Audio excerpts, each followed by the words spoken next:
Apa nih? Astagfirullah. Astagfirullahaladzim. Dan gue tidak kejadian gedor. Astagfirullahaladzim. Kamu ini berdosa banget.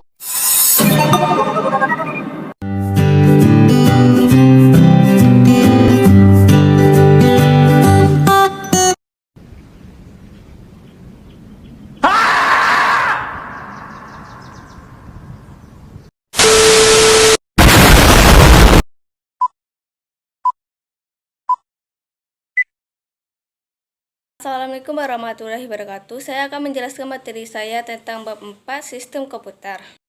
A. Komputer dan komponen penyusunnya.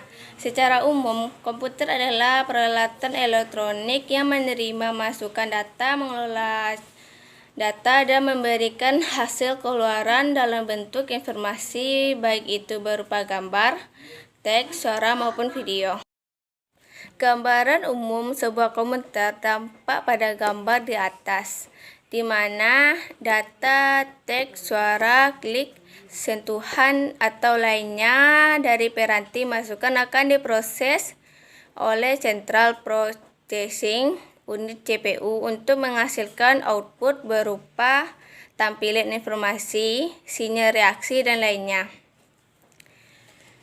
yang direpresentasikan melalui piranti keluaran. Dan yang satu, sistem komputer. Sistem komputer terdiri atas beberapa bagian berikut. 1. Perangkat keras atau hardware. 2. Perangkat lunak, software. 3. Pengguna. Semua komponen tersebut saling mendukung sehingga komputer dapat beroperasi. Perangkat keras komputer membutuhkan perangkat lunak agar komputer bisa dihidupkan dan difungsikan. Jika hardware yang tidak disertai software, komputer hanya sebuah mesin yang tidak berguna. Dan yang bagian A, perangkat keras hardware.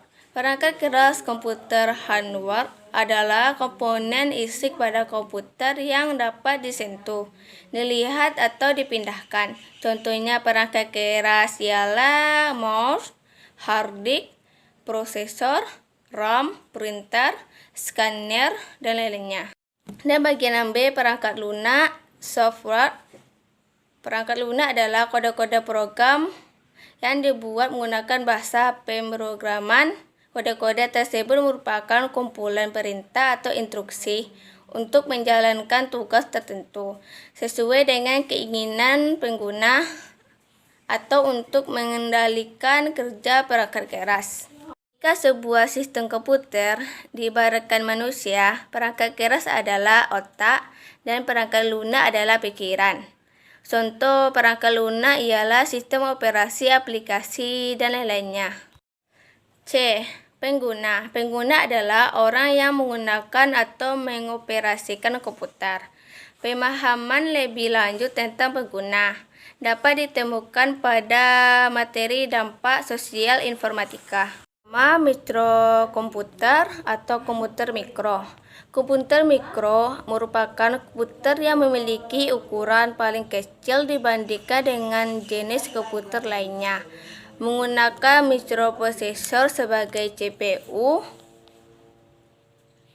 atau unit pemrosesan utama. Contoh dari komputer mikro antara lain ultrabook, pemain konsol, telepon pintar, dan tablet. Yang kedua, komputer personal atau PC, personal komputer.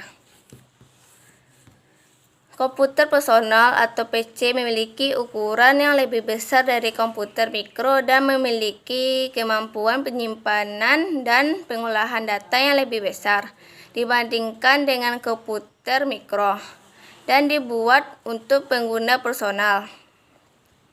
PC dapat berbentuk desktop PC atau dirancang untuk ditaruh di meja atau untuk dapat dijinjing dan di bawah-bawah laptop. Dan yang ketiga, mini komputer. Berbeda dengan komputer personal, komputer mini berukuran lebih besar dan mempunyai kapasitas memori maupun pemroses yang lebih besar. Komputer mini dipakai menunjang kebutuhan pengolahan informasi perusahaan skala menengah. Dan bagian 4 mini PC merupakan komputer peralihan dari komputer personal ke komputer mini yang dipakai dalam industri. Biasanya dipakai untuk industri kecil ataupun personal, untuk keperluan profesional atau industri kecil. Dan yang kelima, superkomputer. Superkomputer memiliki ukuran yang paling besar dan memiliki kapasitas pengolahan data dan kinerja yang paling kuat. Superkomputer memiliki kemampuan untuk melakukan triliunan perintah atau instruksi per detik yang dapat dihitung dalam FLOPS, Floating Point Operation Processor. 6B. Interaksi manusia dan komputer. Sebuah sistem komputasi terdiri atas perangkat keras dan perangkat lunak yang saling berinteraksi.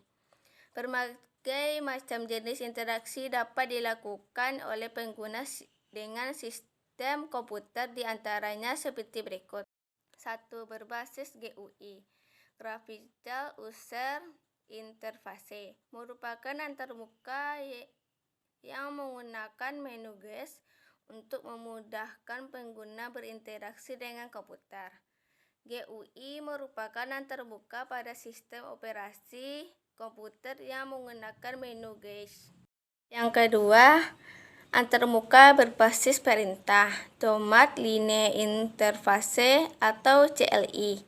Sistem operasi berbasis CLI merupakan tipe antarmuka melalui teks terminal. Pengguna menjalankan perintah dan program di sistem operasi tersebut dengan cara mengetikkan basis-basis tertentu.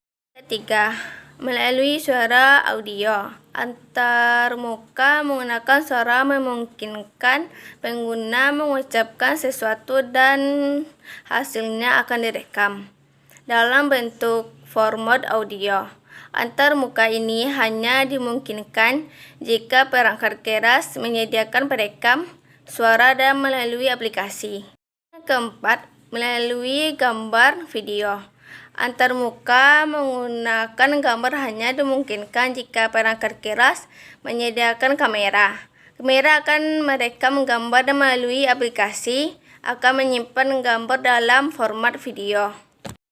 Dan bagian yang kelima, melalui berbagai piranti masukan lainnya selain melalui perangkat lunak, menggunakan dapat berinteraksi langsung ke komputer melalui piranti masukan. Seperti yang dijelaskan sebelumnya, keyboard, joystick, mouse, touchpad, layar sentuh, keyboard virtual, dan lain-lainnya. Bagian C, kolaborasi dalam sistem komputer. Di dalam sebuah sistem komputer, perangkat keras berkolaborasi dengan perangkat lunak, aplikasi atau piranti lain melalui sistem operasi. Sistem operasi pun berkolaborasi dengan aplikasi untuk berinteraksi dengan pengguna. Kolaborasi itu menghasilkan sebuah sistem komputasi yang akan bermanfaat bagi pengguna. Bahwa dalam sistem komputer terjadi interaksi dan kolaborasi ini dapat dijumpai dalam kehidupan sehari-hari, seperti software yang digunakan di sebuah toko, warnet, kantor, rumah sakit, dan sebagainya. Contoh dari sistem operasi ialah MS Windows, Linux, MacOS, Android, iOS, dan sebagainya. Sistem operasi berfungsi untuk mengelola proses, memori utama, mengelola ILE, mengelola penyimpanan sekunder, serta melakukan proteksi dan keamanan. Fungsi sistem operasi secara lebih rinci dapat dijelaskan sebagai berikut. 1. Menyediakan antarmuka pengguna untuk berinteraksi dengan komputer. Tanpa antarmuka yang mudah digunakan, komputer akan sulit untuk digunakan. Yang kedua, mengendalikan input dan output. Yang ketiga, mengelola perangkat keras dan periferal. Yang keempat, mengolah pemuatan perangkat lunak dan menjalankan perangkat lunak. Yang kelima, mengelola file Shopee, Save, Throat, Delete. Yang keenam, menangani interupsi dan kesalahan error. Yang ketujuh, mengelola prosesor. Yang kedelapan, mengelola memori. Yang kesembilan, mengelola keamanan.